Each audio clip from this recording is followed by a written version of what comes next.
ഞാൻ doctor Dharmaraj. Social media നിങ്ങളുടെ മനസമാധാനം കളയുന്നുണ്ടോ? സ്ക്രോൾ ചെയ്യുന്നത് നിങ്ങളുടെ ആത്മവിശ്വാസം നഷ്ടപ്പെടുത്തുന്നുണ്ടോ?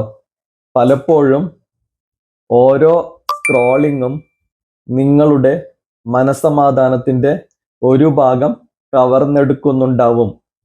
ഇവിടെ സോഷ്യൽ മീഡിയ അല്ല പ്രശ്നം, അത് നിങ്ങൾ എങ്ങനെയാണ് ഉപയോഗിക്കുന്നു എന്നതാണ്. നിങ്ങളുടെ ജീവിതവുമായി അതിനെ താരതമ്യപ്പെടുത്തി തുടങ്ങുമ്പോഴാണ് പ്രശ്നങ്ങൾ തുടങ്ങുന്നത്. ഇനി ഇത് പരിഹരിക്കാൻ നിങ്ങൾക്ക് എന്ത് ചെയ്യാം?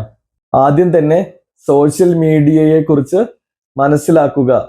സോഷ്യൽ മീഡിയയെ ഒരു വിനോദോപാധിയോ അല്ലെങ്കിൽ പുതിയ കാര്യങ്ങൾ പഠിക്കാനുള്ള ഒരു മീഡിയമോ ആയി ഉപയോഗിക്കുക. അതിനെ ആ രീതിയിൽ ഉൾക്കൊള്ളാൻ പഠിക്കുക.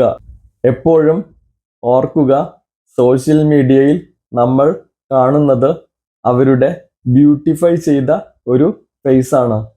അവരുടെ ബുദ്ധിമുട്ടുകളോ പ്രതിസന്ധികളോ ഒന്നും അതിൽ അവർ കാണിക്കുന്നില്ല.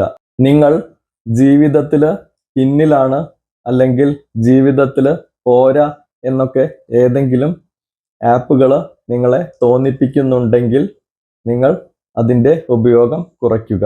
നിങ്ങളുടെ സ്ക്രീൻ ടൈം പരിമിതപ്പെടുത്തി നിങ്ങളുടെ കഴിവുകളിലേക്കും ശക്തി കേന്ദ്രങ്ങളിലേക്കും ഫോക്കസ് ചെയ്യുക.